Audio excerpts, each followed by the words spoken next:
Friends, another Sunday, 8 p.m. Indian time, and welcome to our program on Virat Hindustan Sangam social media channels of Words of Wisdom Gyan Ganga, which we host with Dr. Subramanian Swamy, and we have very different guests discussing various topics.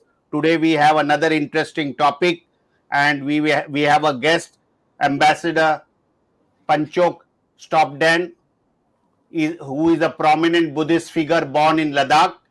He is amongst the well-known Indian strategic thinkers, excelled in many other fields than national security and diplomacy, namely writing and shaping public opinion, for he often brings a fresh perspective to the issue confronting the nation. He is a scholar and an authority on Central Inner Asian affairs. He has also closely watched the Afghan conflict and the trends of development in POK, Gilgit and Baltistan. As a practitioner, Ambassador Stobdan has contributed immensely for the promotion of ancient Indian culture abroad. Among others, he was instrumental for the first time in getting the Mahabharata published in Turkic language. It is read in more than 10 countries today. And the author of that book was later awarded with the Padma Award by the Government of India in 2004. He is a well-known columnist. He writes very often for the Hindustan Times, Indian Express and the Tribune, and besides other newspapers. He is the founding president of the Ladakh International Center Leh. He is an advisory council of Oxus Society for Central Asian Affairs, Washington, D.C., a foundation member of Raja Ram Mohan Roy Library, Ministry of Culture. His two latest books are well known. I'll just tell it for the information of our viewers. The Great Game in the Buddhist Himalayas, India and China's Quest for Strategic Dominance, Penguin, India 2019. And the other book is India and Central Asia, the Strategic Dimension, published in 2020.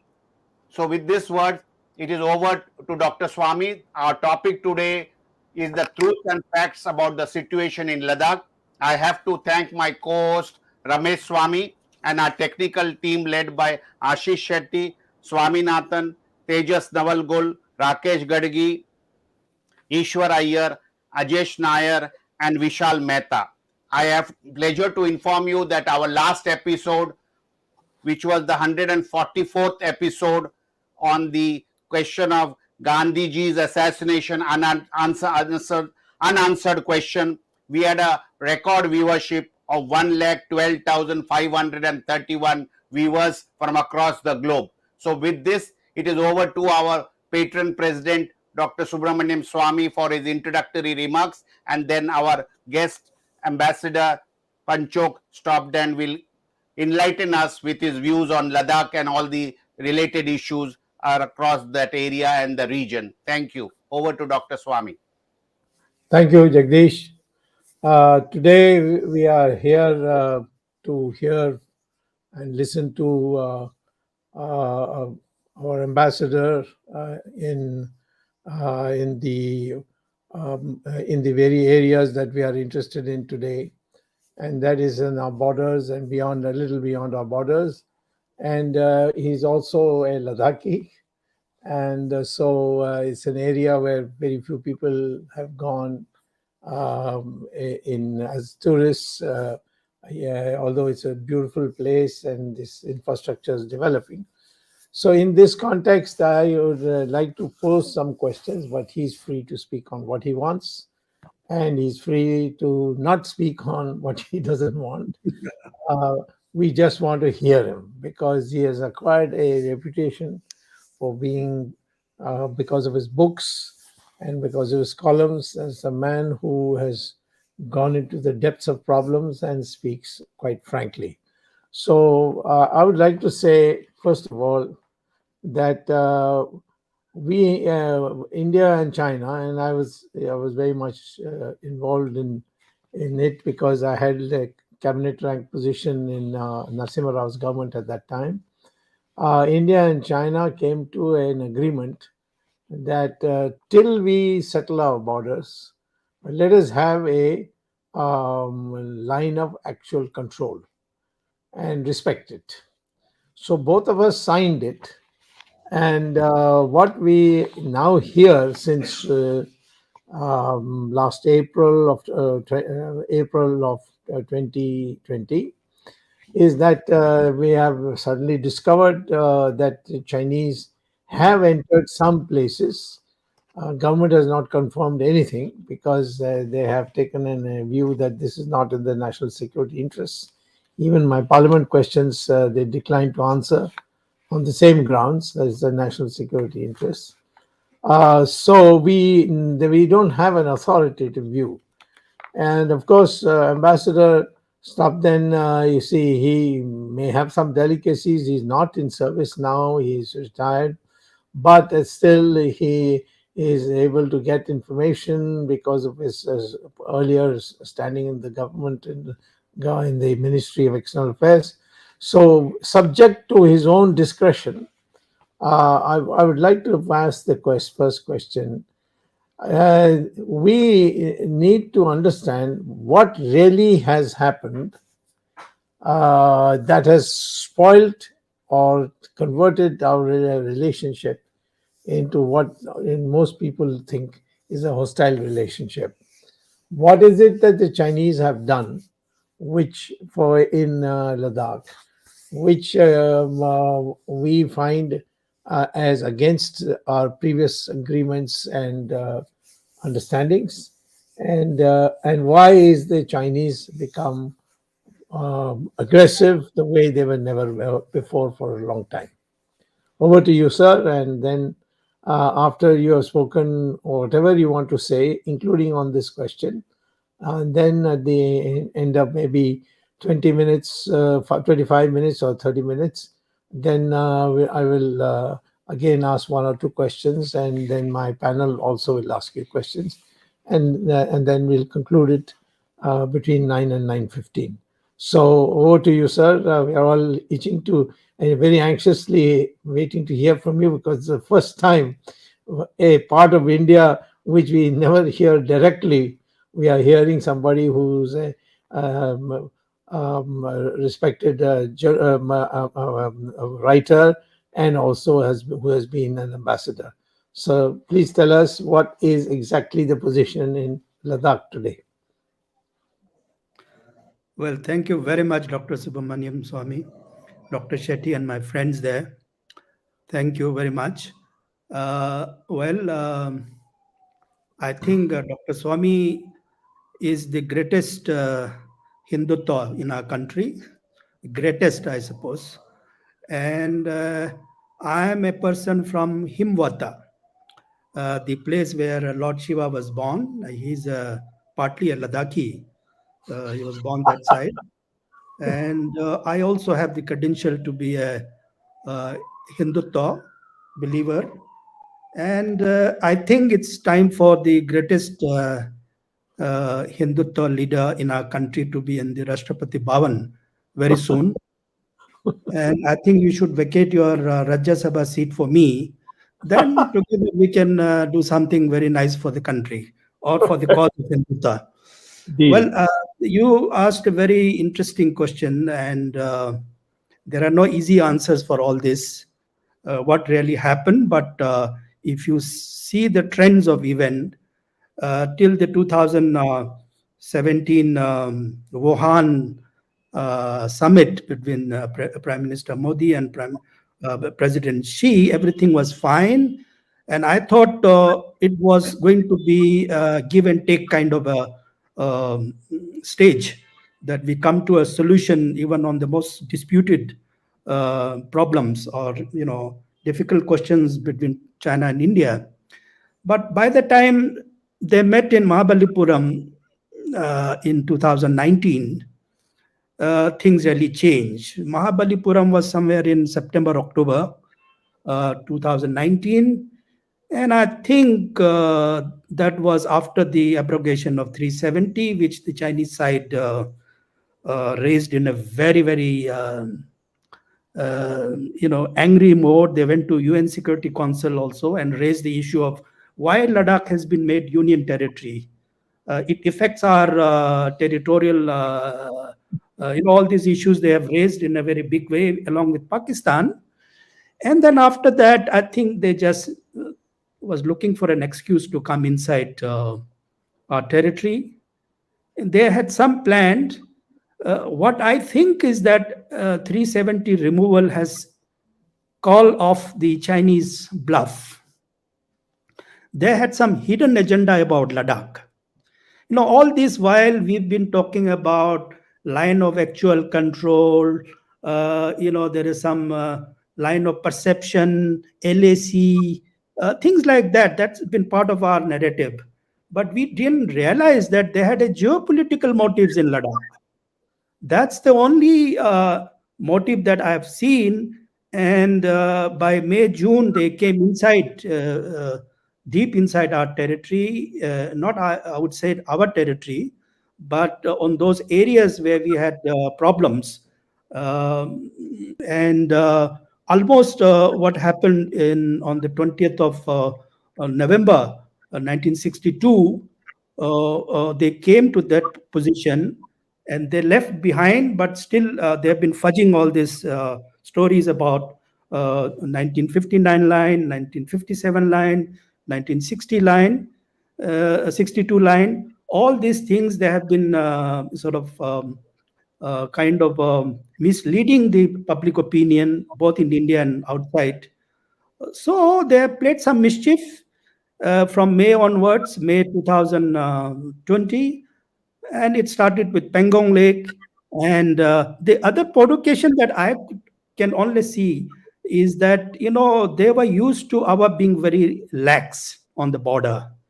There used to be no patrolling in that area, especially in the, the northern, subsector north in Dapsang Plateau. Absolutely, there used to be very few patrolling going on from our side because it's a very difficult area. Most of the time of the year, it is almost closed. Nobody can go there. Either it is flooded or it is snow-covered. So even for the armed forces, it's very difficult to go there. Now we are building a road there. That's one provocation. That how could that India under Prime Minister Modi is doing all these things? It's a being asked. And there are a number of other bridges and roads that we're doing in that part of the area. So the Chinese are now very, very provoked. And it's not that the previous governments have not done it, but there were a lot of corruption. If you just open the Google and write about all the 𝐒𝐲 DBO roads and all these things, there is a CHA report. Crores and crores of rupees have been eaten away by contractors from where. But I think since 2014-15, construction work has been going in a very, very high speed. And that is one provocation. And this has been reported very clearly by the Chinese media that construction of Indian defense facilities are disrupting their Chinese border management and unilaterally changing the line of control and border area. That's the accusation they have been giving.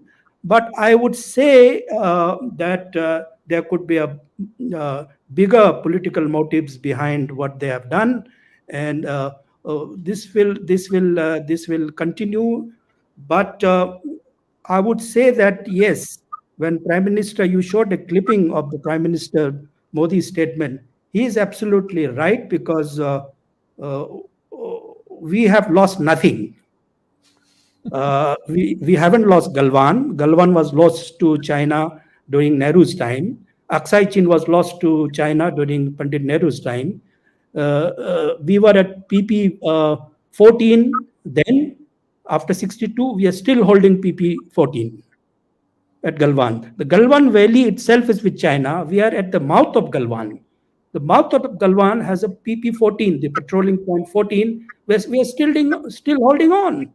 That incident that took place on the 20th of June or 15th of June 2020, it's at the PP 15. So there is a problem now. The Chinese are on the PP-15, and they are not moving away from there. That's a very, very difficult point. But in other area, we have seen some disengagement, especially in the Pangong area, north of Pangong and south of Pangong. But I am only worried about the subsector north, and they are doing something along with the Pakistanis now. I am only worried about that. Galwan is vulnerable, but there could be few more vulnerable points, and there is no agreed LAC as you mentioned. Till a couple of years ago, we used to have two mutually agreed dispute areas, which is Trick Height in the north near DBO. The other is in the Phunchok area. These are the only two dispute points which mutually agreed. The other areas are differing perception on the line of control. Line of control is there, but my line of control is different from his line of control. There we will differ. So there is no exchange of map to say that, look, from like Pakistan, we have LOC. We know each and every point with Pakistan, where to go, where they sit and where we sit. But here in our case, in the East, we don't have a clear line where we could say this is Chinese or this is Indian. Of course, Chinese are sitting on illegally on our territories since 62. That's another matter that happened in the past.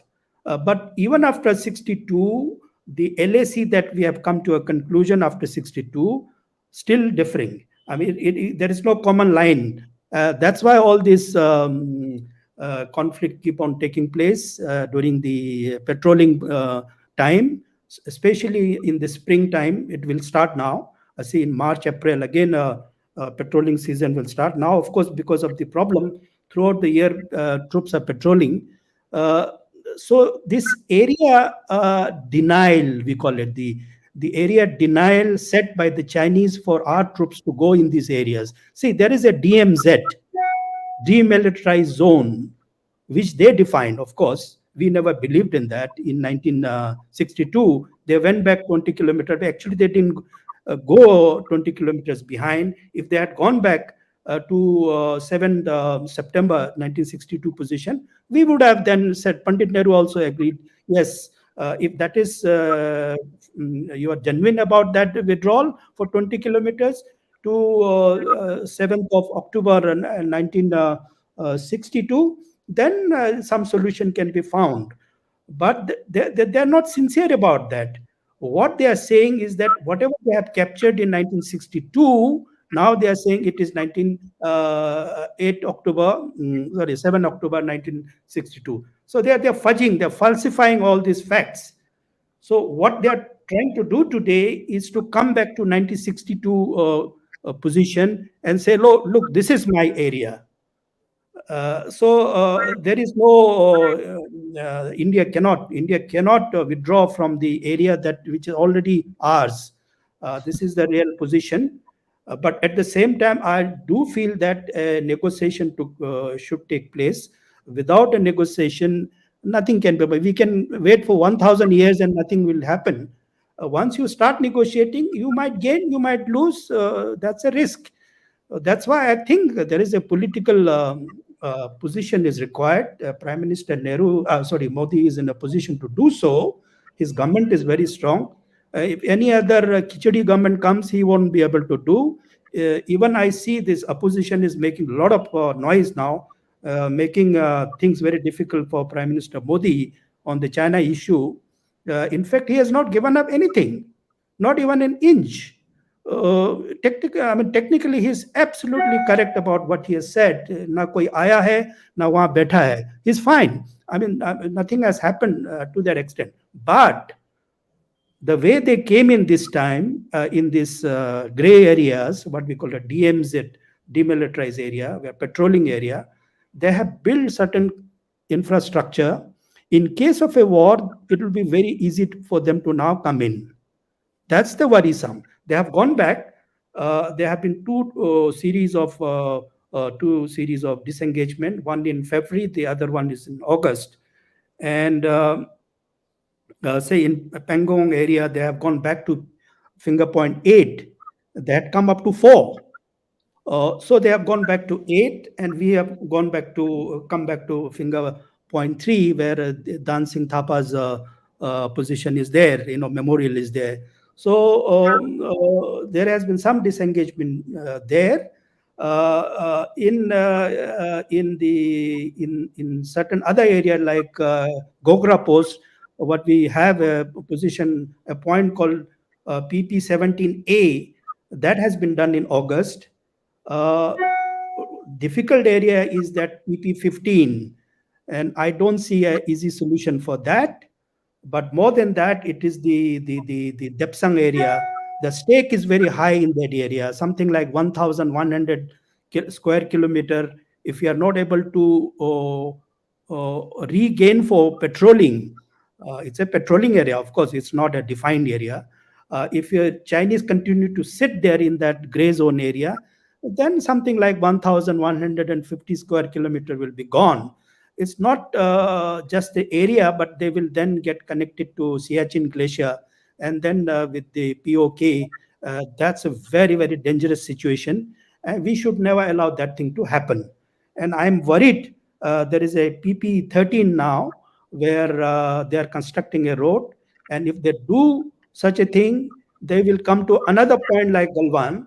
They will touch our highway at a place called Murgo and Burse. That's again a very critical situation. We should never allow those things to happen. And if they do at that point at Murgo, then our access to Daulat Beg Ulde will be completely cut off. So Chinese are doing all these things. I don't know, but it's true that that we ourselves have not taken 𝐒𝐻𝐻 very seriously. Either we should not have claimed in the first place in 1954, or if we have claimed it, we should be able to hold on to it. Just saying that every inch of this territory belongs to us, it doesn't mean anything. I will not give in. How will you regain it now? That's the problem. The problem is negotiation. And I think it is possible that what McCarthy and MacDonald has offered in 1899, that 𝐒𝐻𝐻 should be divided between North and South, where the Chinese can keep the North, proper 𝐒𝐻𝐻, we get the Lingzithang and the rest of South 𝐒𝐻𝐻 up to Pangong Lake. That is a reasonable thing, but I don't know any discussion taking place. Chinese are also not talking about it. They are talking about 1959 line, but 1959 line is the line of 1962 when they came in. So Chinese are not budging on that. So even the negotiation will be very hard to take place, and only a political solution is possible. We don't know how to do that, but probably it's not in our hand.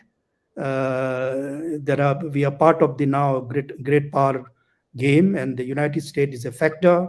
Russia is a factor. Russia is regulating India-China conflict or friendship or whatever you want to say, and the Americans are also watching very carefully. And every day the situation is changing. I thought the next meeting is going to take place on the 15th of February. But what has happened in Beijing 2 days ago on the flag bearer of the Olympics, I think then again a new action-reaction process will continue. This is not the last thing to happen. We will continue to have problem here. And I don't see end of the tunnel any light, any good news coming on the eastern Ladakh side. The bad thing is that the Ladakhis are suffering. The nomads are really having a tough time going to their grazing places. We almost lost a lot of areas, pasture lands. This is the real issue. The eastern Ladakh itself has been neglected administratively. Leh is something like 300 kilometers away from whatever is happening, and the big man authority the Lieutenant Governor of Ladakh sits in Leh. So if you want to have control, effective control in terms of demography, in terms of presence, in terms of administration, then I think some changes should be brought in terms of strengthening the eastern Ladakh. Ladakh is too big. It's twice the size of, it's Switzerland, or I don't know, it can cover half of Europe. It's a huge region. It's the biggest area in terms of district in the country. To have one district controlling those things are not sufficient. Those areas should be looked after carefully, very, very effectively.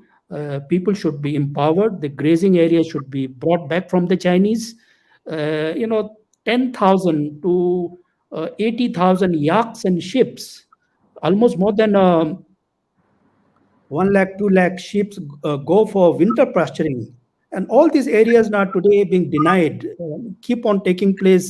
This is something like civilian conflict, civilian dispute, standoff in certain areas. It's not just military standoff, these are civilian standoff, where the local people are involved. Now, if you go to Chushul, it's very, very difficult now. It's very sensitive.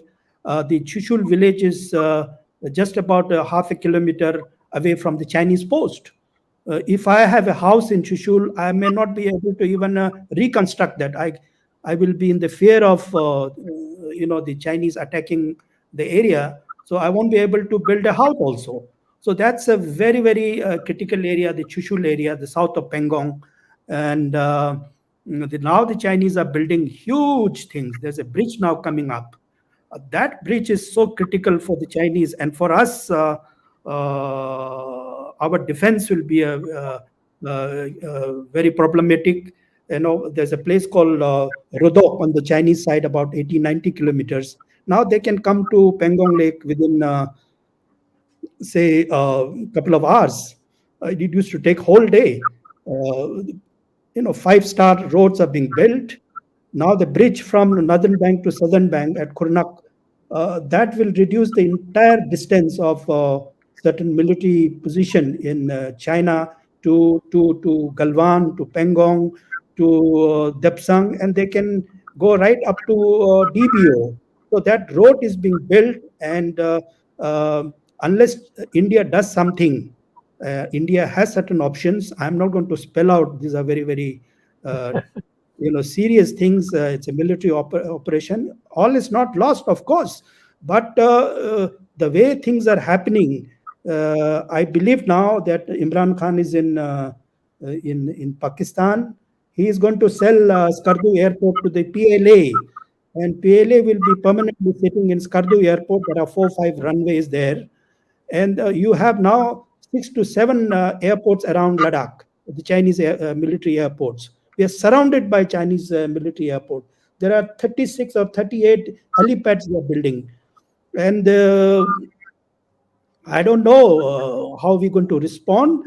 We can only respond militarily if we wish to, by taking back 𝐶𝐻𝐺𝐻 Valley. There is a 59 kilometers gap from north of 𝐶𝐻𝐻 to Karakoram range. It's only 59 kilometers, which is a tri-junction between Pakistan, China, and India. I won't say China because they have Pakistanis have gifted away that area to the Chinese. It's called Terram Shahar. Most Indians don't know about this area. If we can retake that area, it's not much, 59-kilometer distance. And if we can regain that 𝐶𝐻𝐺𝐻 Valley, parts of 𝐶𝐻𝐺𝐻 Valley, then the Chinese, Pakistani, that nexus can be broken easily. Otherwise, they are building big highways. It is not just G314. Now they're building a new road, which will be south of the Karakoram.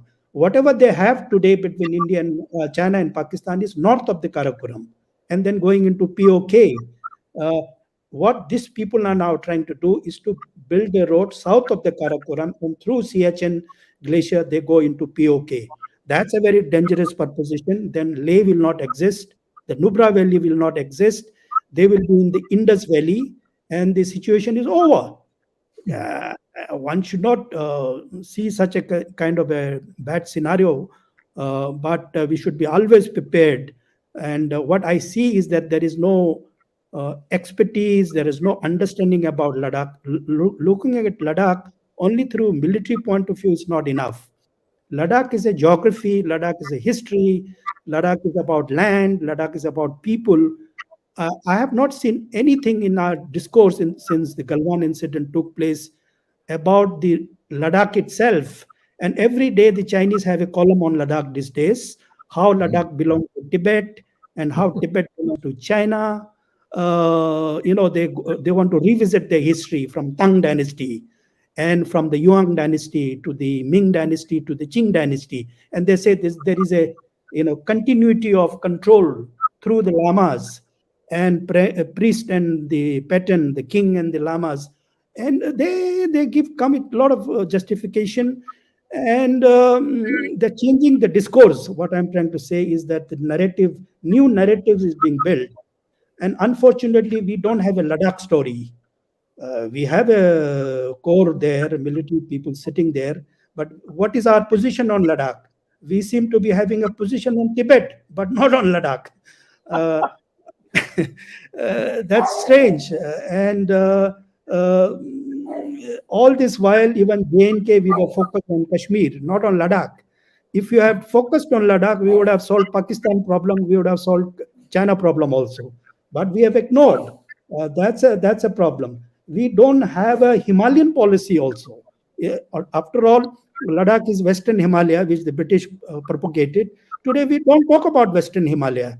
Himalaya, I don't know, it's an ecology or some trees or some snow or some rivers, but Himalaya is a big geopolitical area. But how many people people do, Tawang and Gangtok and some Kathmandu, these are not enough. Chinese come out with bigger narratives, a big picture they build, and they implement. Even if it is about a temple, they will work hard on the temple through scholars, through historians, but then they will convert that into a military action through PALA.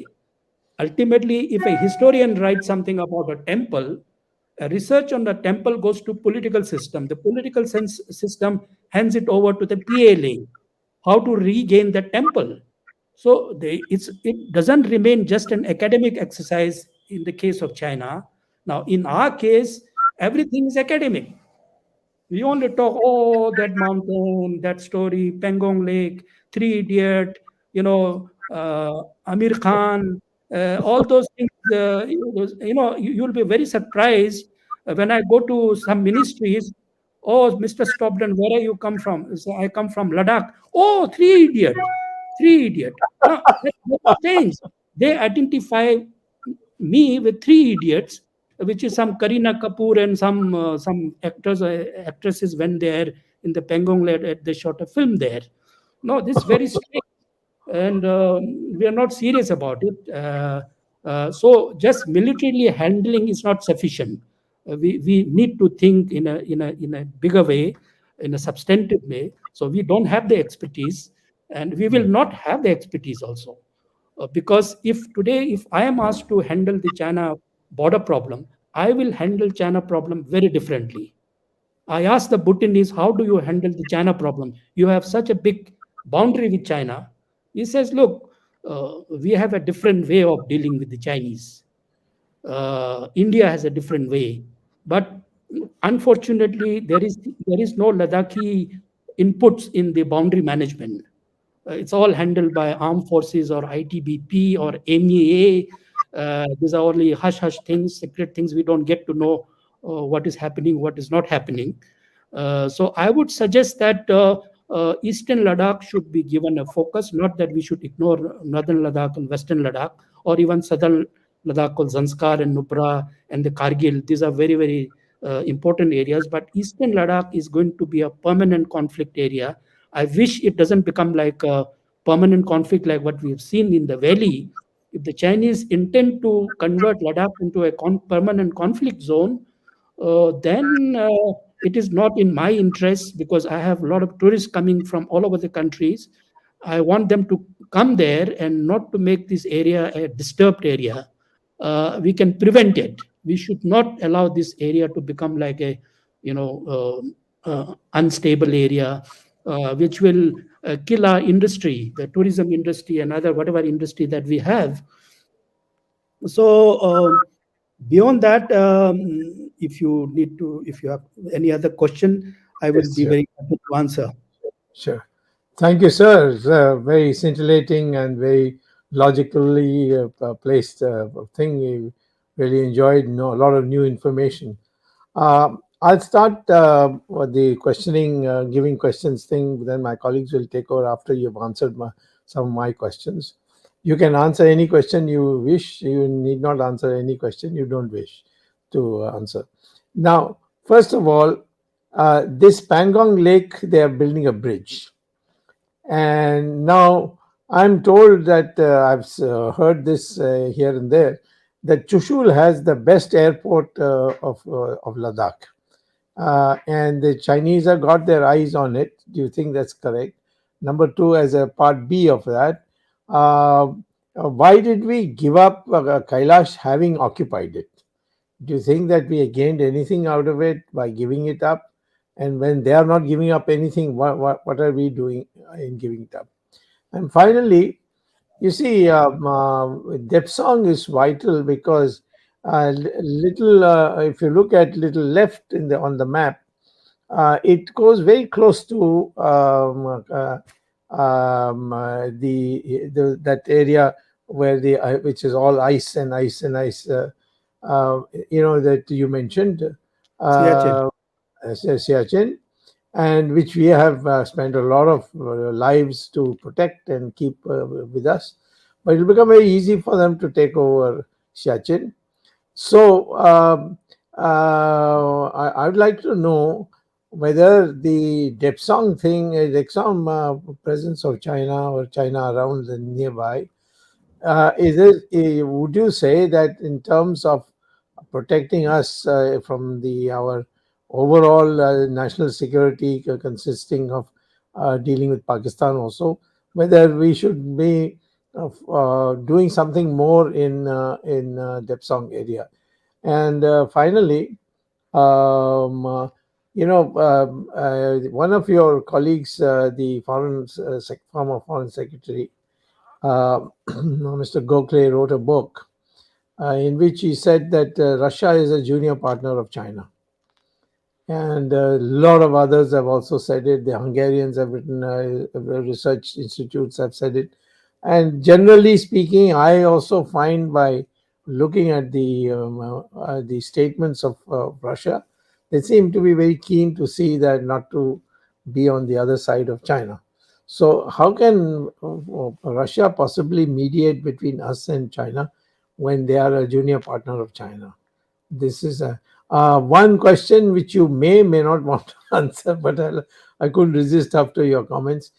You say that the Chinese say that this part of Ladakh is part of Tibet, that part is part of Tibet. Do the Tibetans agree with this? Especially so many Tibetans are there in India. Do they agree with this? So how can the Chinese claim it when the Tibetans have not claimed it? Over to you, sir. Sir, you're absolutely right. We used to have a airstrip at Chushul in 1962. But after the war, we abandoned it. What I heard when I was young was from the villager in Chushul. I've been to Chushul a couple of times. So the Chinese objected that when the aircraft landed at the airstrip, the shadow of the airplane fell on the Chinese territory. It's so close. I mean, right at the bank of the border, the airstrip is there. So we stopped using that airstrip. It was built in the 50s or something. I just got to know from an American colleague who dug out a video of 1947, couple of weeks before we got independent, in which Maulana Abul Kazam and Abdul Kalam and the creator of Pakistan, what's his name? Pandit Nehru and all these guys were sitting together, and they were sending a mission to Chushul to create an airport to launch an attack on China. This was before independence. So surely those airports have been built around that time during the Cold War period. Now I don't think it's very difficult. And when I asked a official here who were concerned with the road building, they were telling me that we will build a big road like you do in Gurgaon, Delhi type of a road where aircraft can be landed. So there is a plan, but now they are sitting there. We have given up Kailash range. You are absolutely correct. But I don't think that that was a mistake. Kailash range, we had to withdraw it because we had to gain something in the north of Pangong. North of Pangong, they had come up to finger 4. Almost they have reached finger 3. And they build roads there, permanent roads, something like 4-5 kilometers long road. And it was very difficult to push them back to finger 8. So in the process of bargaining, I think we had to take a call on the Kailash range. And I won't say that is the lost case because we can easily take it back. They're so vulnerable. The Moldo is where the garrison sit there, the Chinese garrison. We can take it in 5 minutes if you want. So it's not a very strong argument to say, I've been asked this question by so many people, why we gave up Kailash range. We are so stupid. We have lost the advantage. Well, sitting in Delhi, you can build such kind of emotive kind of stories, but on the ground, it is very, very difficult to argue in such kind of a manner. So, but what is worrying is this bridge that you are talking about is just 400, 500 meters long at Khurnak Khar. Khurnak used to be Ladakhi land before, much before in history. Now it's with the Chinese.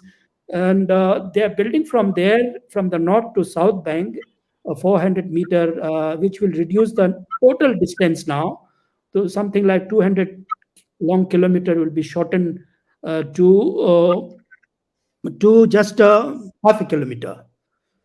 So the travel distance would be from 1 day to just 2-3 hours. So that's a big advantage for them.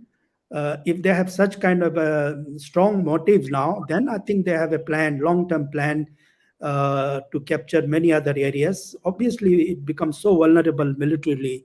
The other areas like Indus Valley, 𝐶𝐲 Valley, these are river valleys.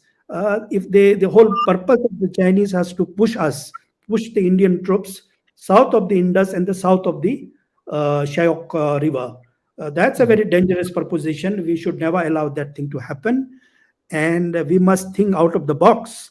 I don't say that we should have a military answer, but we should start thinking about all these areas much more seriously in political terms, in terms of scholarship, in terms of understanding this area, knowledge about the Chinese. I don't see any good sinologists. Ambassador Gokhale is fine, but Ambassador Gokhale doesn't understand Chinese psychology, Chinese history, Chinese philosophy, Chinese mind.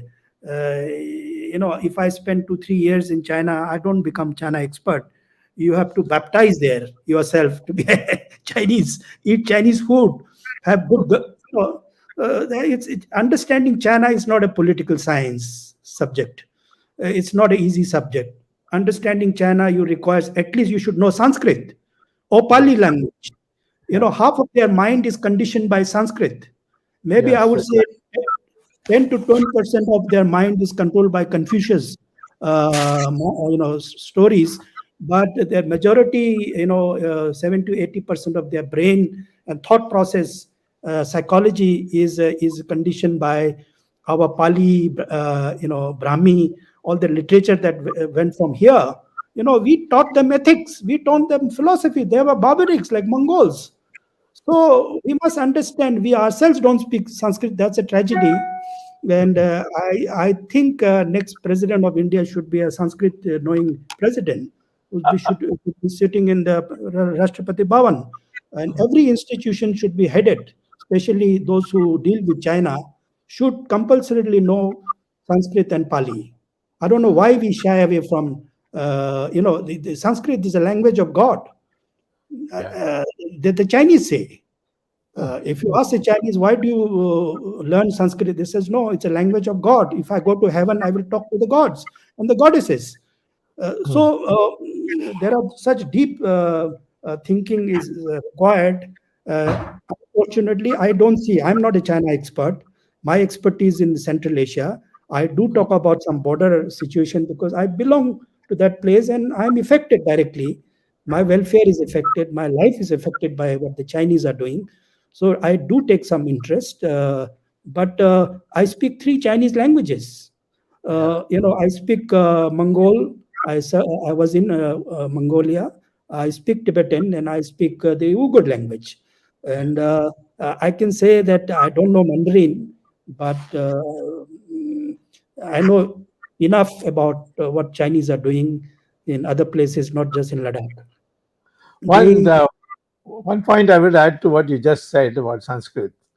There was a very famous poet in China called Hu Shi. He was the president of Beijing University and later ambassador to UK or Britain, as it's called. He gave a lecture at Harvard University, a title, "The Indianization of China: A Case of Peaceful Borrowing from India." And he just describes exactly what you said. Today, when Indians read it, they can't believe it. But I'm glad that you have brought it out for our viewers, and I think this kind of thing should be propagated. No, if we believe in our own thoughts, in our own philosophy and language, the others will start respecting us. If you like a slave, if you speak in English, unfortunately, you are an Indian. I am also an Indian. We speak in American language. It's very sad affairs. It's a very sad situation. I'm not a proud, I don't feel proud to speak to you in English. It's my compulsion because we have been trained like that institutionally. I was never taught Sanskrit by anybody. I would have loved to learn it. But if we don't respect ourselves, don't believe in our own history, religion, culture, the others don't expect others respecting you. Now, I don't you have excuse me, you have a 𝐒𝐵𝐺𝐵 in Ladakh, somewhere beyond Leh. You heard of that monastery, no? 𝐒𝐵𝐺𝐵. Oh yeah, it's the biggest. It's the biggest. 45% of our revenue land is owned by that monastery, and the head of that monastery is a Chinese citizen. Unfortunately, he lives in Lhasa, and he must be around 88, 89 in his last stage, and his rebirth has to be found, and I am concerned about that. He's not returning. I don't know why he's not returning. He was here in 1950s. Again, he came in 90s for a short while. Then he's a married man. He lives in Lhasa in Chengdu in Sichuan province. His name is Taksang Raspa. He is the chief of that monastery. I'm seriously concerned about that. And I don't want anybody else to control that area except our own people. Unfortunately, most of these religious places are not in our control.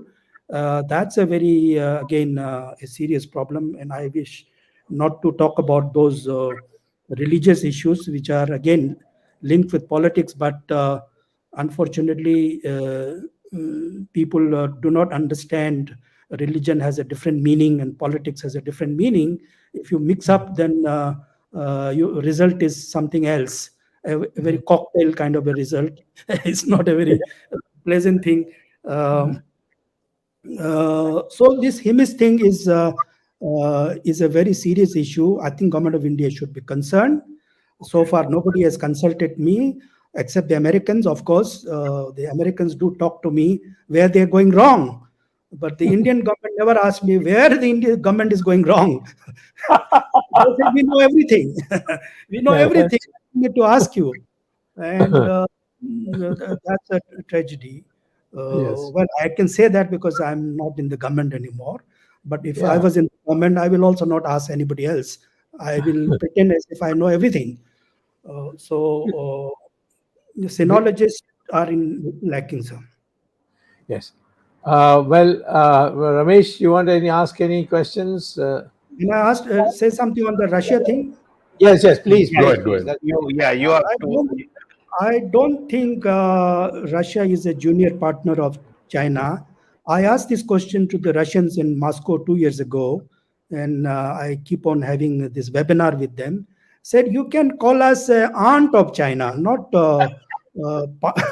junior partner, and they are not genuine partner. I would say they are not genuine friends. Just as Pakistan and China are not genuine friends, they're compulsion. Uh, you can say India and China are not genuine enemies. But Russia and China are not genuine friends. Certainly they are not. They have long border history. History is very bitter with them. Our history is not so bitter. There are certain things, most of all this anti-China thing is also built up at the lowest level. And the result you get is this Olympic thing. They also now start playing very cheap, taking their hero as a torchbearer to they are also hitting us in those kind of way. But when I watch Indian television, we are so full of, it's not required. You are overhyping the China threat. China is not strong. I'm telling you, let's not overplay China. I agree. China can be dealt that subtlety we don't have to deal with. That part we have lost. In our psyche, our diplomats, I don't know how they are good at. I can't criticize our diplomat, but the subtle manner in which we used to handle diplomacy, that I think that tradition is gone. Maybe generational gap is there. Now we want to deal digitally. China, I don't know how do you deal digitally with China. I don't know. Most of the apps are theirs. We closed all of them, but the trade is going up. There is no economic cost for the Chinese to stay in Pangong Lake or Galwan. Because they are earning almost 100 billion from us, surplus trade. Yeah, $126 billion. And if there is no economic cost for them, then either we don't have a China policy or our China policy is not working. Yes. That is what I can say, because they are earning money from us and they are sitting on our land also. It's a win-win situation for them. We need to rethink, in a different way. But certainly Russia, China, that's the real politic, what they call it. The Russians are very good at that in tactically playing friendship and enemies. India, they cannot really betray, because there will be a strong emotion in the Russian public. The Russian public loves India. They can't live without India. But the Russian public do not like the Chinese. They don't like the Chinese. The governments have compulsion. That's another matter.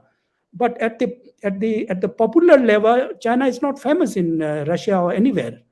But I don't see even in India, even Prime Minister Modi loves Russian. I think we all love Russia, whatever we may say, but they don't harm us in a very nasty way like the Americans do.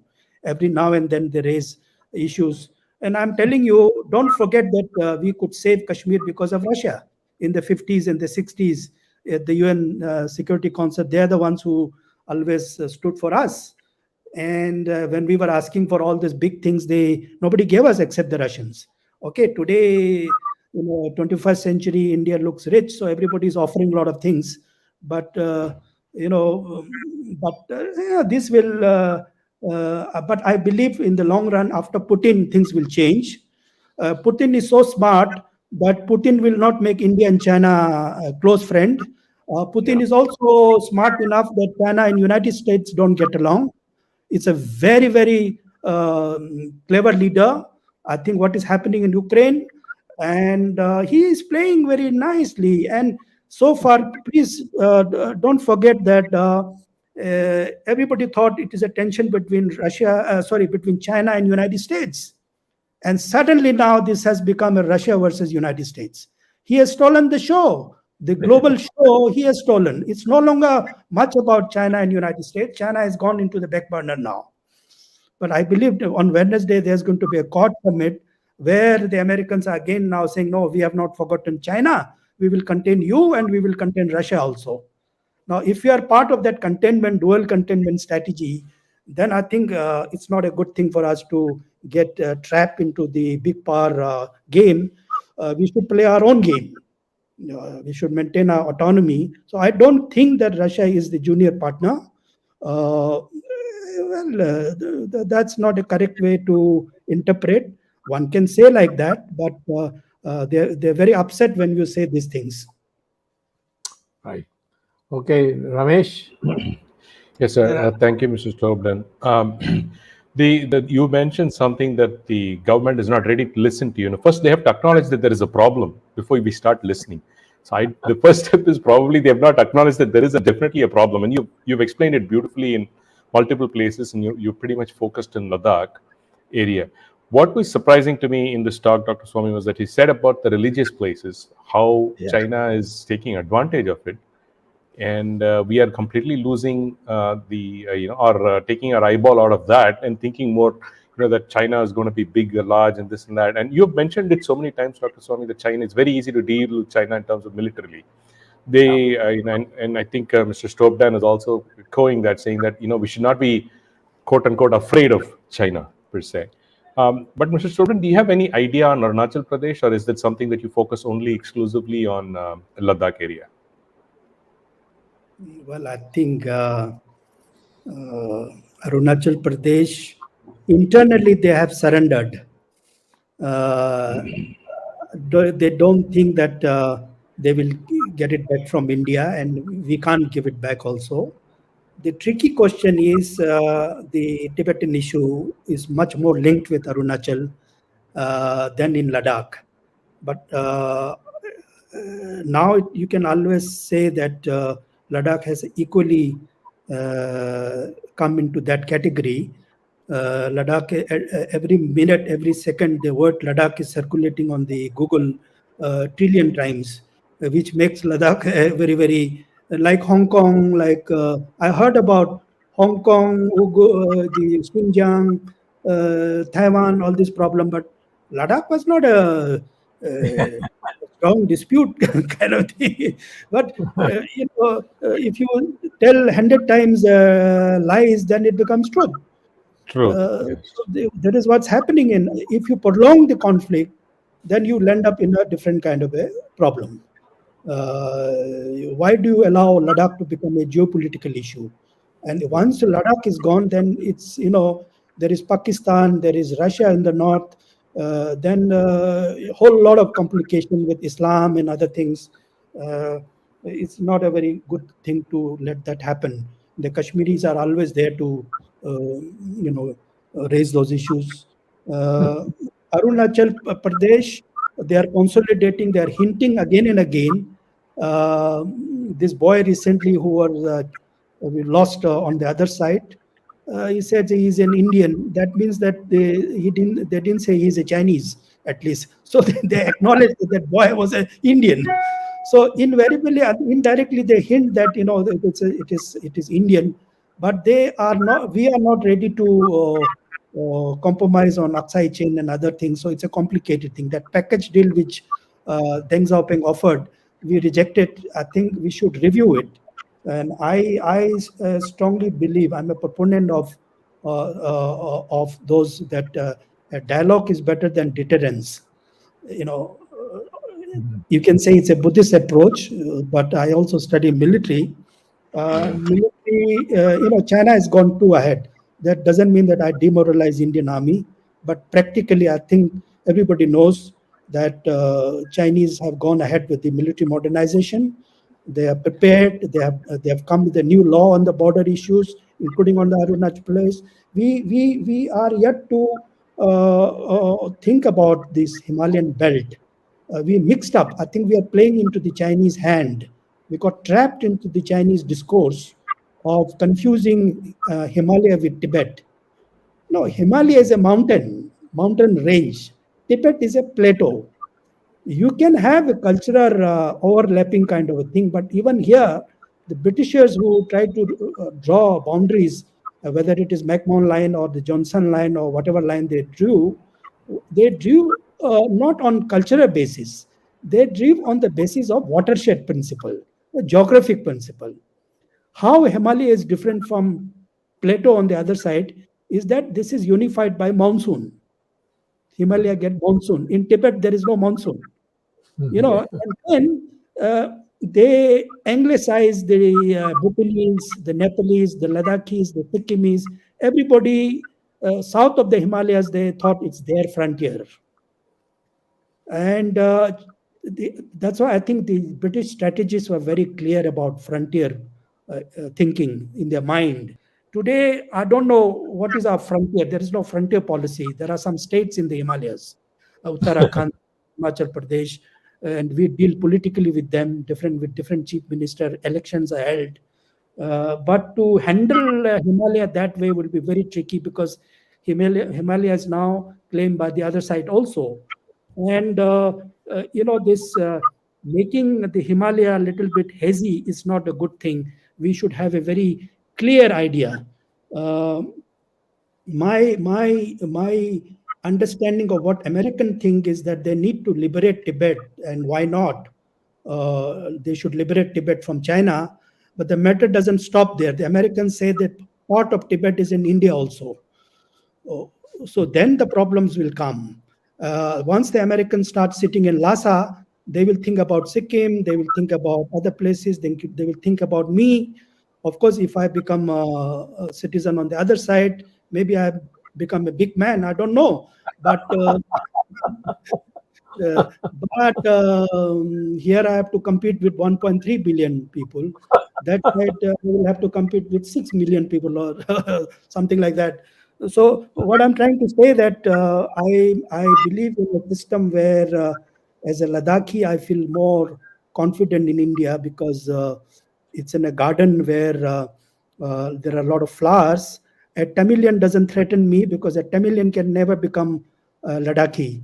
A Ladakhi can never become a Malayali because our roots are very different. But in China, a Stobdan can easily become Shuangshua or something like that. They will eat me up. My name will be another addition in their dictionary, in their vocabulary, and there will be 10 million Stobdans in Tibet. So, it will be very difficult for me to retain my identity. I'm quite happy with India, and I will not like to, at whatever cost, lose my nationality as an Indian. And thanks to General Zorawar Singh, we became part of this. Unfortunately, yes, none of our Indian people talk about the history of Indian claim over Ladakh. Who claimed Ladakh? Ladakh was before. No, now you can say it is part of India after the instrument of accession by Hari Singh. But before that, we were not part of India. Yes, Mughals came, Aurangzeb came there. He helped us a lot in the 17th century. Then the Sikhs came. These Dokras came. They went up to Mount Kailash. That's the core of Indian civilization, and we don't talk about it. He was beheaded in Tibet by the other side, the Manchus and the Tibetans. But that's not part of our narrative. And I tell you, if at all we should have a Tibet policy, is to get our Mount Kailash and Mansarovar back. Great. Yeah. Otherwise, India itself is not complete. India is incomplete without having, don't forget that in October when the instrument of accession in 1947, October 26th, Hari Singh has signed an instrument of act. He called himself as the Shriman Indra Mahendra Raj Rajeshwara Maharaja Dheeraj Shri Hari Singh Ji Jammu and Kashmir Naresh Tatha Tibet Adi Desha Dipati, which means that he is not just the ruler of Jammu and Kashmir, including POK, of course, but also the areas of eastern Ladakh, including 𝐒𝐰𝐴𝐻, as well as the territory he controlled inside Tibet. There is a huge area on the bank of Mansarovar Lake called Mansar, which Nehru gave as a gift to the Chinese, and say extraterritorial rights have been given up by the India. But how did you give up? You had no authority because we had 370 article. Indian Parliament cannot decide on that to give up Ladakhi territory to the Chinese as long we were part of the Jammu and Kashmir. We were bound by 370 article. The Assembly of Jammu and Kashmir would have passed that judgment or a resolution that you give up your extraterritorial rights to Chinese in 1954. So we've lost that land. It is deep inside China, 296 kilometers. Can you believe it? And Zorawar Singh all the way up to Garhwal, up to Mount Kailash, and made that as a part of India. Unfortunately, this British betrayed us. This Cunningham said, please come back, come back. By the time he was trying to come back, the Tibetans killed him. And it's a huge humiliation. If at all we have a claim, I won't give too much emphasis on 𝐒𝐰𝐻𝐻. I will give emphasis on Kailash Mansarovar. That's our original area. That was part of Ladakh. We lost it in 19. If Aurangzeb had not come, we would have lost the entire Ladakh to the Chinese and the Tibetans, and in 1684. And then the Mughals came and helped us on the condition that we convert to Islam. Unfortunately, they went back and we didn't convert ourselves. So, we were lucky to escape that time. But nonetheless, I think we were asked to build a mosque in Leh. We still have a mosque. And on those conditions, the condition was such that our kings was ready to convert to Islam, but not to become a part of China. It was such a strong decision for us in that point of time. But Aurangzeb said, okay, I'll help you. So he came and he helped us. He sent his troops from Jammu or wherever, Kashmir. And then the Chinese were driven back. But they came again a number of times. Then the Bhutanese helped us. Then the British came, but British were very cunning people. They were losing trade in coastal China. They didn't want to harm the Chinese in Ladakh. That was their problem. I know their weakness, you may say, their problem, you may say, they were playing all the time dirty. But although only one gentleman called William Moorcraft, he is the only person who said Ladakh is so important, we should take full responsibility in the defense and the boundary and everything. But all other British officials were cunning. They were mercantile interests they had. East India Company was looking for some business somewhere, and they relaxed on Ladakh. So we've been a victim of the British, mercantile interest, and that will continue. In Arunachal Pradesh, I would say, I don't think they expect us to give it back. They will continue to make a lot of noises. These name-changing exercises keeps taking place now. You see, they have Sinified or Tibetanized these names in Arunachal Pradesh. This time, another series of names have been changed. But Arunachal, the Tibetans cannot say this is theirs because we have liberated. It was not a part of Tibet. It was a colony of Tibet. So the British went there and liberated from Tibet itself. And we forced them to sign that 1914 Shimla Agreement. It's been part of it's a long history. It's a long history, and I don't think we should allow that thing to happen. But if you let the Tibetans go back to China and then keep saying that Arunachal is part of Tibet, then it is difficult for us. Then they should stay here and don't say anything. That's a problem we have. Ladakh is a complete different. It's an empty area. They are taking more and more area as a bargaining, so that in some stage they will use it as a bargaining chip. They will be ready to withdraw provided we give up some other point somewhere else. So the Chinese are master of deception, and they continue to play these games. Right. I have a question. Yes, sir. I have a question. You have narrated to us on various issues, and you have put it how tension is on the border. But why do you think our Prime Minister what you think the Prime Minister must have discussed in these 18 meetings with his counterpart, the Chinese counterpart? And then, as you have mentioned all these things, what could have been the discussion on these 18 meetings which have taken place between India and China? Because the meetings took place, cordial atmosphere, and all of a sudden this tension happened in 2020. So what must be the meetings all about? You see, Prime Minister Modi has been to China so many times before he became Prime Minister. Yes. As Chief Minister of Gujarat also, he has been there. He was very impressed with we all are impressed with the development that China has done, not just Prime Minister Modi.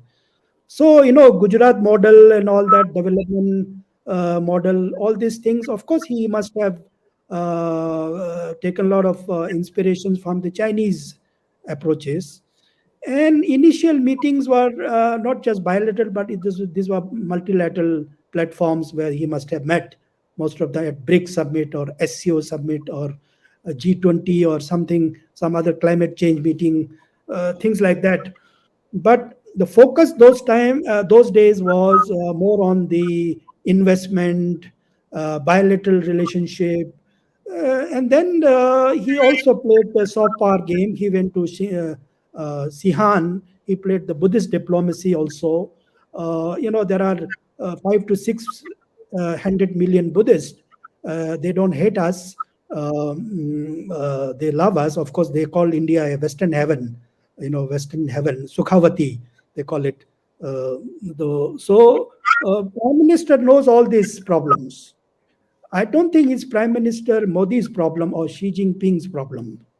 It's a problem we don't know. It's part of the global politics.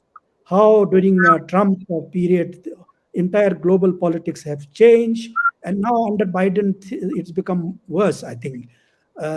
Unfortunately, even this COVID virus and all these things have been brought into all this discussion. So atmosphere was vitiated anyway. And I told you till 2017-18 things were fine. That's why some people I don't make this argument about 370. 370 means that, according to the Chinese understanding, there are autonomous regions in China, autonomous regions of Tibet, autonomous region of Xinjiang, autonomous region there are a couple of autonomous regions. Most of them are not autonomous. They are normal provinces of China. Now, according to their understanding, they thought that Article 370 is like some provinces, autonomous province of China. It's not like that. It was part of India, integral part of India, and everything applies according to Indian constitution. So this 370, probably 370 and 35A, they didn't understand properly why we made these changes.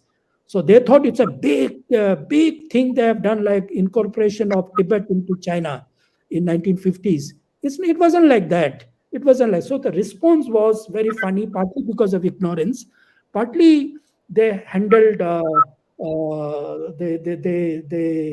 they had some hidden agenda about Ladakh that got exposed.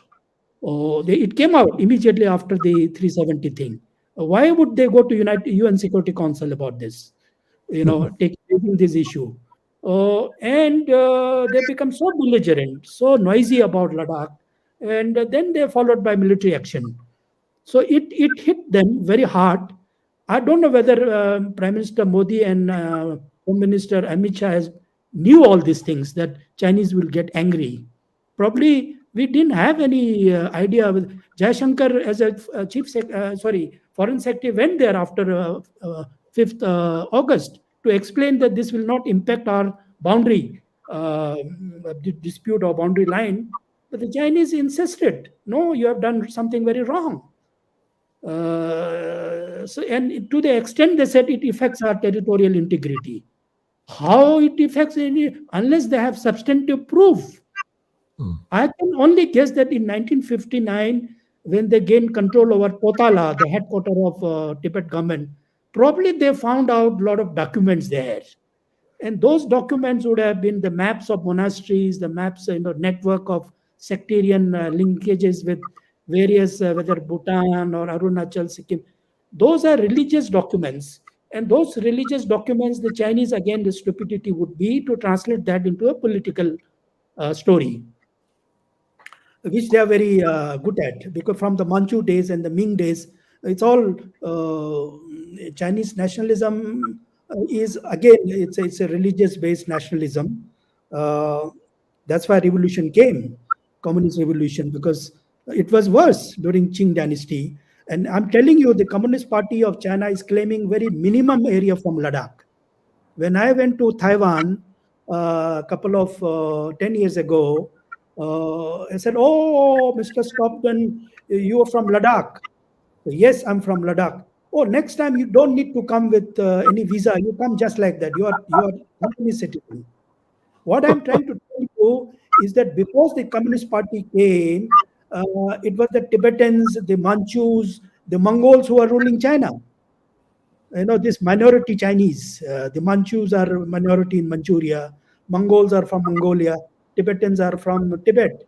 And their claim area go up to South Siberia, to far east of Russia, to South China Sea. South China Sea was claimed by Taiwanese much before the PRC claim. That is why I'm saying even on Ladakh, the nationalist Chinese claim is much more bigger than the Communist Party's claim. So we haven't studied all these things carefully.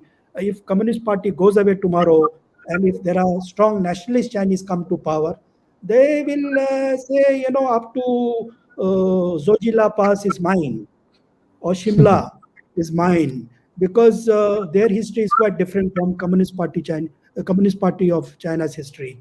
So these guys are more ideological, but the other guys are more nationalist. The nationalists can be far more dangerous than the communists are very control ideology. They see their party interest. It's a different equation altogether. The nationalists can be very difficult for us. So we need to think in a different way, in a comprehensive way. Not that Communist Party is, but Communist Party is just in the name. Nobody is communist today in China. Everybody is a Buddhist. Every Communist Party offers send money to Dalai Lama or some officers, or they came in the newspapers. They send money to Panchen Lama or some temples and the monasteries for their good luck, for their good family luck, for money, prosperity, and promotion in the Communist Party. The ICCR chairman, former chairman Lokesh Chandra used to say that the roots of Communist Party is the Buddhism. The roots, I mean the ground level roots. Like in India, if you have a BJP party, the roots are coming from somewhere else. There's also a Sangha there. So there are Buddhist Sangha in China. We also have Sangha here. The Sanghas are very powerful. They define the politics, the contours of politics. Communist Party is just a superficial nomenclature. They have to keep it. They have to keep it as a relic. But the dynamics of the Chinese politics is, I think, it is driven by much deeper underpinnings. Those are could be religious, but they try to distinguish between religion and superstition. Certain things they don't like, and they dub it as superstition. Certain things that say it's religion. For most outsiders, they say, "Oh, China is anti-religion." But the Chinese Communist Party know that religion is very powerful source for the survival of Communist Party of China itself. So they won't touch religion. What they will do is certain magic power, certain this black magic or superstitions which can harm the minds of the people to join the Communist Party of China. Those things they are doing. So they destroy certain temples which they think they are doing some tantric exercise or something like that. Sir, I have another question to you. What do you think will happen on the Chinese front and Indian front, diplomatically and military, in the next 1 year? Can you just make a give some idea to the viewers what do you foresee in the next 12 months, and especially the coming winter, the coming summer on the border? If you think that the Chinese have not gone for full-fledged war against us, I think Winter Olympics are holding them. They told the Russians also not to attack Ukraine till I finish my Olympic. So they always look for timings. If you are looking for that kind of timing, immediately what I can say is that now after the Winter Olympics, they will again start flexing their muscles on the Ladakh border. The infrastructure, the kind of things they are building on the other side, there are two military districts there. One is the Xinjiang military district, the other is a Tibet. Somewhere near Pangong Lake, it gets divided between Tibet and Xinjiang. But it's a Western military command. The kind of preparation which is going on there, I cannot say it is only meant for Ladakh only. They think that from Depsang to Pamir mountain, it forms one security belt for them to check extremism, ISIS, Taliban, militancy from Afghanistan. They have a wider perspective on this military aspect. So while on the Russian and the Central Asian and other front, Chinese are dealing diplomatically through Shanghai Cooperation Organization, through economic dealings, through cooperation. On the Indian side, they are doing conventionally.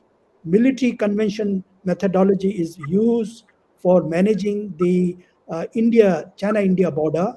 But on other fronts, there is not much action taking place, say, on the Afghan side. They have some preparation going on, but they don't talk about the penetration of Taliban or Islamic terrorists into Xinjiang.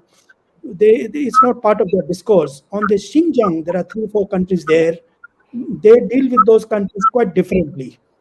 And most of these countries have gone for the Olympic game.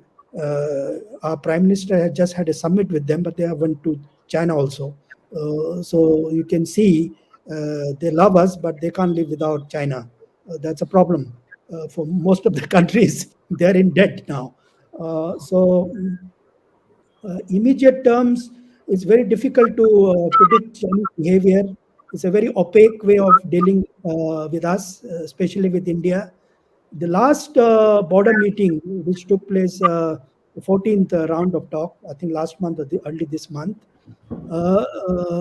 was that they come out with very trivial issues like, your media is very noisy.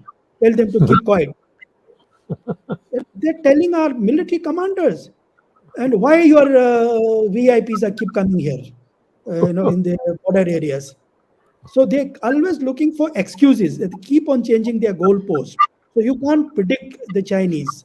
And I think that if the meeting was scheduled to be held on the 15th of February now, 1 week ahead, I'm not very sure that meeting will be held because what happened on the Olympic thing, India will rethink about, it's an insult. Well, the Chinese can do whatever they want to do. We have our own right to look at that Olympic issue in our own way. What will provoke them, I suppose, is that coming Wednesday, there is a Quad meeting, and I think our foreign minister is going again. Chinese thought we forgot about Quad, but the Americans are raising Quad again. And there will be summit next time in Australia or in somewhere. It will continue. So I say action-reaction, syndrome will be there. One cannot predict what will happen. Only thing is that it will drain our resources. That's a worrisome. I know the cost of keeping 50,000 troops there in such a difficult area. The Chinese also not so easy for Chinese either. And let me tell you, the feedback that I get from our own troops, Ladakhi troops, is that they don't have that kind of a military training. They are, very, very fragile troops. maybe technologically they may be savvy, but they are not battle-hardened soldiers. They can be defeated very easily. That I can assure you. One good thing has happened after Galwan incident, and especially this figure has come out. We knew about this figure. My expectation was 43. Now it is, the Australians are saying 38. My sources says that 43 bodies were counted, lifted by helicopters on our side by the Chinese helicopters. But this number only limited to the choppers picking up the bodies. The number does not include the bodies which has flown into the river. It may have gone to the other side also. So my estimate is total 125. 125. The rest have been just flown into the river. I won't say we have killed them. They just they slept from the mountain into the river with the boulders. They had injury, and the river was frozen, almost like a cold zero temperature. Even in June, it remains zero there. Most of them would have died in the river, and they may have been flown to the other side. So number is much more. Unfortunately, lack of language, knowledge of Chinese language is that this number could have been identified if our students and the universities learn thorough Chinese and pick up from the vernacular media, say Sichuan or some other Yunnan or some, how many bodies have been cremated. They all feature in the local media, not in Global Times and China Daily. These are features in some provincial sub-county level newspaper. Unfortunately, we don't read more than China Daily and Global Times. That will not give you full information. So I am also worried because now, since we don't have any academic contact or any source of information coming from China, we will be knowing nothing after 10 years because the Chinese have the other way to know about us. Chinese know us through Nepal. They have a good setup in Nepal to understand us. Most of our crazy experts go to on the Kathmandu channel and speak out their mind. And the Chinese, it's linked with Chengdu or the military district there. They have a good way of understanding us through maybe even Bangladesh, maybe from Sri Lanka, from Maldives. They are in South Asia, they have entrenched. So they know us very well. In comparison, our understanding of knowing China is little limited now, more limited because of the restriction that we ourselves have imposed. That's not the way that we should do it. For example, the boycott policy, to me, doesn't seem to have worked. We are buying more Chinese product. And I saw in a Global Times that we bought more than 6,800 items. No, yeah, 6,800 items. These are basically spare parts for cars or mobile or computers. And the Global Times said, at least you buy all such big items from us, you assemble and sell it to third country and make money. That's what the Chinese are offering to us. Might as well buy from us and you make money by assembling them and selling it to third countries. So this is a curious thing. We need a very, very, very thorough understanding of China. Some good diplomats have a nuanced understanding of China, but we need deeper understanding. What do you call it? Hard understanding of China. Americans, because of their business dealing in the last, since the Tiananmen Square or 90s, the reform, Deng Xiaoping reform policy, in 20, 30 years, they're thorough about understanding Chinese mind. Cultivating friendship, cultivating personal relationship. This is what matters in China. We don't apply those mechanisms.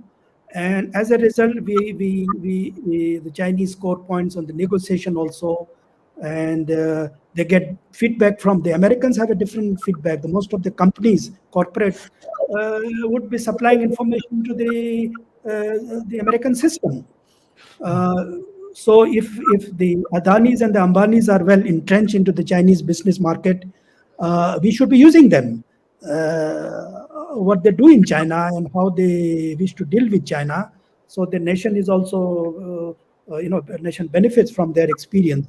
people, executives who go there, well, we can stop going there, but those people should do business, make money from the Chinese. If Chinese are rich, we should make money from the Chinese, not the other way around. Mr. Stobdan, one last question, and then I want to go to Dr. Swamy. You said that, we didn't lose that much land, but you were saying that the farmers or the nomads were finding it difficult to have their cattle graze and things like that. Why is that? They've lost land, or are they not allowed to go beyond a point? Or I just wanted to know what really is the issue there. It was one of the questions one of the viewers asked. So. Yeah, that person must be knowing the answer also. He seems to be a knowledgeable person. So, this kind of incursion actually took place after the death of Deng Xiaoping. After 62 war, in the 70s they kept quiet. There was a lull. During reforms period in China, Deng Xiaoping open door policy, Chinese didn't do much in the border areas to trouble us. Once he died, then they started looking at us in a very different way. They started having very assertive policies, and they started with capturing our nomads' pasture land. Pasture land, we don't have summer pasture land. We have winter pasture land. You know what is winter pasture land? In winter, there are no greeneries anywhere. So what happens is that during summer, the fodder, the grass grow in the plateau, and then by October it is covered by snow. So by December, January, we take our cattle, we take our sheep and livestock in that area, and the sheep and the animal themselves dig out the grass under the snow. These are in hundreds of kilometers, and lakhs of animals go there for looking for winter food for them. And the Chinese push their nomads on those neutral pasture lands where we used to graze. The Chinese also pushed the Tibetan nomads for grazing. So we used to have conflict all the time, every summer, every winter. Up to March, this problem occurs. I'm sure during now the Chinese New Year starts, there are exchange of gifts also. There are problems also. So we can say it is a civilian conflict. The military doesn't get involved. But I won't say these are LAC. These are in the Koyul sector, in the southeastern, in the Phunchok sector, where I think the grazing land mutually used, I mean for both sides. We have stopped going there now because the Chinese have been asserting. Now the border is so tense that nobody wants to take risk. If I am the military commander, I will also not risk sending our animals and nomads into that area because it will create another situation. Is that neutral land? Are you saying it's neutral land, or is it Chinese land? No, these are disputed. These are lines. These are areas. There are no defined position. There are, everything is unclear. It can be yours. It can be theirs. You also claim. They also claim. So there are no easy answer in this. So that's why I'm saying technically this cannot be solved. It can be only solved politically. Yeah. If the two leaders meet and give and take, something take place, that's possible. As such, you keep on fighting for every inch of land, and there is no such thing there. Both sides claim huge land. Even before 1962 war, they had captured 12,500 square kilometers from it. Before 62, then after 62, they captured the more land. So can you imagine now how to push them back? It's a serious issue. And it's not easy to push them back also. Let me tell you and frankly speaking, in our psyche, 𝐒𝐻𝐼, to me, it was not mine. I used to go there only to collect some, lake salt. We don't have sea. We have these salt lakes. So we used to collect during winter. In the autumn, you go and collect salt and we come. But we don't stay there. Even the military don't go there and stay there. So we didn't go beyond Shayok Valley. These are, dead bodies are there, old skeletons are lying there. This used to be a trading route, which Ladakhi's king closed it because we were conquered from that area by the Mongols all the time, not by the Chinese. We were conquered from the north by the Uyghurs, by Tungans, or by the Kalmuks, by the Zungars. These are the people of those nomadic Mongols used to invade us from that route, from the Galwan Valley, from 𝐒𝐻𝐻𝐿 Plateau, and they used to go up to Tibet.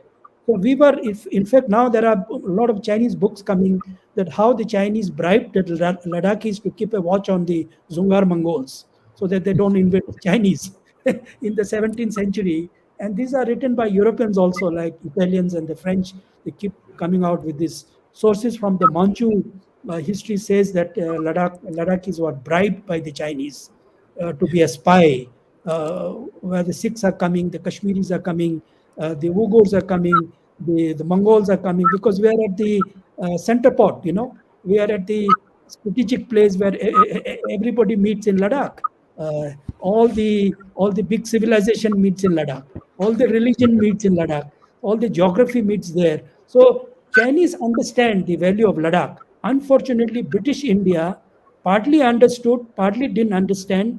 But then independent India left Ladakh on the mercy of Sheikh Abdullahs and the, all those creatures who are in Kashmir. And they didn't care. They were obsessed with their valley. Ladakh, they thought, is a burden for them. They never took care of us. Now I think we are a union territory. It's a very good thing. We are very happy about it. But at the same time, I think once now you have created union territory there, you should do it properly with certain amount of institutional and the constitutional safeguards, and also certain amount of weight. Just creating on paper is not sufficient. Chinese are watching at this area very closely, and if you mishandle that area, it will be very, very, not a very good job. Thank you. Thank you, Dr. Swamy. It's almost an hour and 40 minutes now. I mean, you've been watching China for 30, 40 years. Okay, so would love to hear some brief thing from your side, and then maybe Jagdish can conclude. It's hour and 40 minutes. Fascinating discussion. Yeah. Dr. Swamy, before you proceed, as Mr. Stobdan has told us, there could be a conflict, or China will start asserting. So we also want to know, in perhaps your closing remarks, if there is a conflict on our border, full-fledged conflict localized to the border, what could be the outcome? How would our military perform? We want to know from you in your answer. Then Mr. Ramesh will wind up. Thank you. But well, look, I come from partly a defense background. I worked in a defense thing also. And when I talked to my colleague, said we can easily defeat them. We can give them a bloody nose we can give them. We are not 62. That's a standard answer I get. But that has to be verified and tested. We actually haven't fought, but then they cite, this Nathula incident of something, the other incident in Arunachal Pradesh. So they seem to be very confident, and it's a good thing.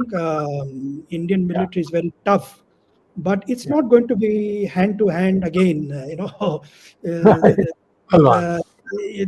Fighting a war is not a easy thing unless we're very sure about winning it. We should not even think about it. It's not a. That's why you said you don't leave things to the military journals to decide what to do. There is a saying on that. I will not opt for military option, but yes, we are capable. Only thing is that we have not sufficiently modernized our Indian army. Modernization of Indian military has not taken place. Look at the Chinese. They have gone ahead of us on everything in Air Force, in Navy, maritime. So in terms of comparison, I will not compare. To be very frank, China is powerful, which everybody knows, but they don't admit. I admit because I understand China better than anybody, say, from Kerala, because of the geography comparison. But Kerala will understand China better because they have ancient relationship. Yeah. Yeah, even Bodhidharma. Bodhidharma. yeah, Bodhidharma. The Tamil Buddhism had reached China much before. The Pandits were very expert. Even they went up to Vietnam, Brahmins of Tamil Nadu, and even Kung Fu has gone from Kerala. And I was told that during the wedding, when we give a silk sari to your daughter, that has also been started from Kerala because of Chinese silk used to come to Kerala. Yes. And then I was told in China that the no Havan was complete without a Vastu coming from China those days.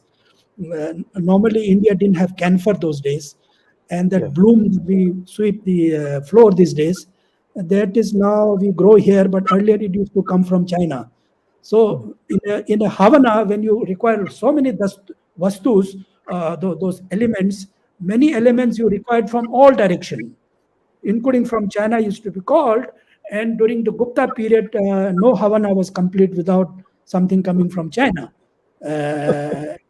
In the morning stotra of last Hindu king, Vikramaditya, he used to praise China and worship China, and then used to eat food. After offering his stotra around his breakfast, that plate, Kashmire, Kabule, Sri Lanka, China Deshe, and then he used to invoke his own god. Then he will eat. It's like an offering of food. So it's part of our disposition in our mind, which we have forgotten. But if you read the Gupta period stotra of every king, you will find all those things, how it is so important for us. But unfortunately, when the Mughals came, Bakhtiyar Khilji and all, burnt all the universities of India where the Chinese used to come.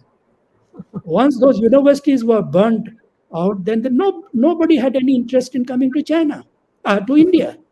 Some came to Kerala and Tamil Nadu through the ocean, but the land route was closed because everything was destroyed.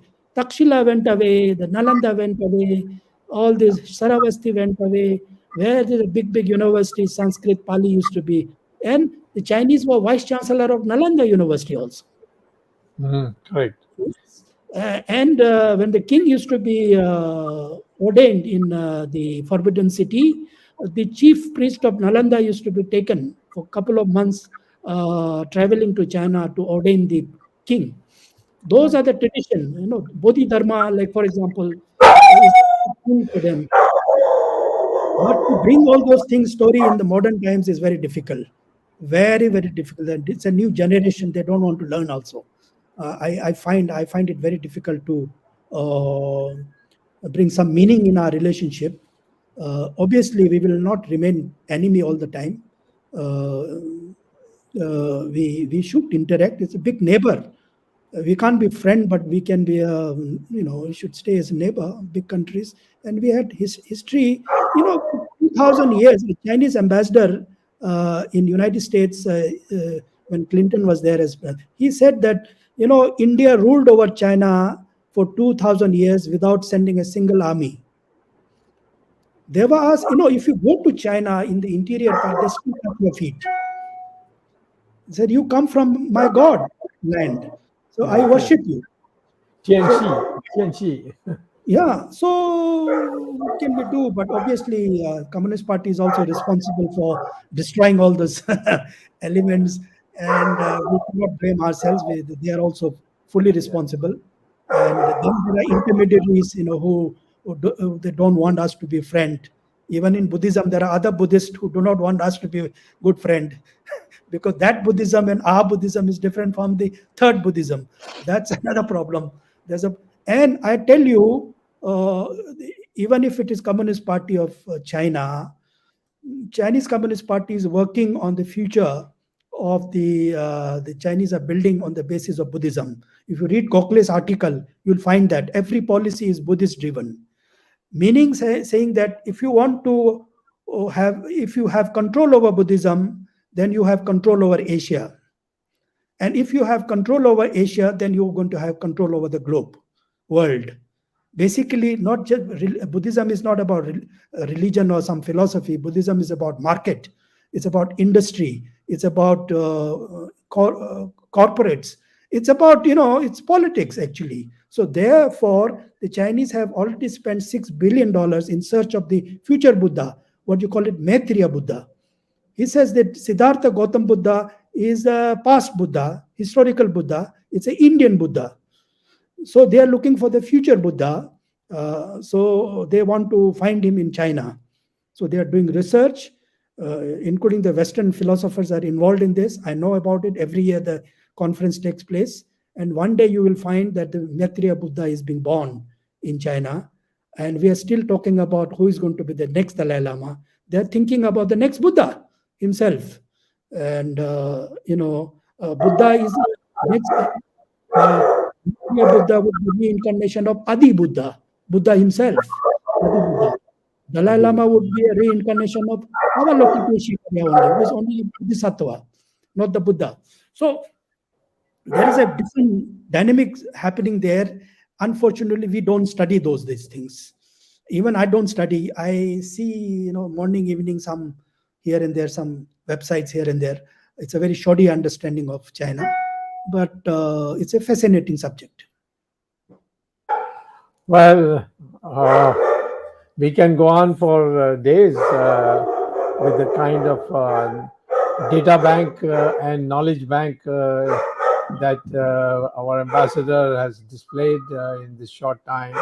And I think what we need to do is perhaps call you back in April after more events have taken place. I fully agree with you that the Chinese secretly have a lot of respect for India at the local level. When I had studied Chinese during my college years, and while my practice is weak, but I still remember a lot of these Chinese sayings. They used to refer to India as Xiqian Zhongguo. Zhongguo means Middle Kingdom, and Xiqian means the Western God. Tian is sky and God and so on. Similarly, they used to say to those people who came from India and spoke Chinese, they used to say to them, Tianpo pa, Tipu pa, Jopa, Yangwei Huisho Zhonghua. That is, do not fear the gods, do not fear the devil, but do fear the foreigner who speaks Chinese. So I think one of the ways to develop fear is to learn Chinese, learn and deal with them in their own language. And so what you have said, what the thing you laid down, I think you gave me advice that I should go to the Rashtrapati Bhavan. I'm giving you advice, please come to Parliament. Because if you are in Parliament, we'll have a completely different perspective in no time. So maybe I was telling you in a lighter way, not serious manner. For myself, I don't think I can ever become Rajya Sabha or something like that. But if I get an opportunity, yes, we need to change the discourse in a different way. I'm quite tired with this television debate. I feel very sorry for our own countrymen who are fooled every day on some pretext or the other. Yes. They make a lot of noise. So it's not good. Educated people should be there. Knowledgeable people should be there. It's good for the country. If we can do good for the country, why not? But then we have our own age, and then we will all phase out. That's a problem. Yes. No, I agree with your long-term perspective that India and China should have a working relationship. But somewhere we have to demonstrate to them that their past arrogance from arising from 1962 is now a thing of the past. And actually, there have been incidents, you mentioned them in passing, I'll repeat it. In 1967, we gave him a thrashing on that Nathula Pass. And in fact, our brave soldiers and their commanders, they even took tanks where no tanks go up. But they did it, and they really wiped them out. Then this Sumdu-Rongchu Valley Yes, in Rongchu. there also we gave them a thrashing. Yes. So there are only two conflicts that have taken place. No. Sir, this June 2020, Yes. even if it is 38, okay, forget about 125 that I gave. I agree. Sorry. The conclusion of this Galwan incident is that the psychic burden of Indians that we had from 62, that we've lost the war, that is now completely broken. Yeah. We should not carry that hangover of the 62. Yes. Many people suffer from that problem.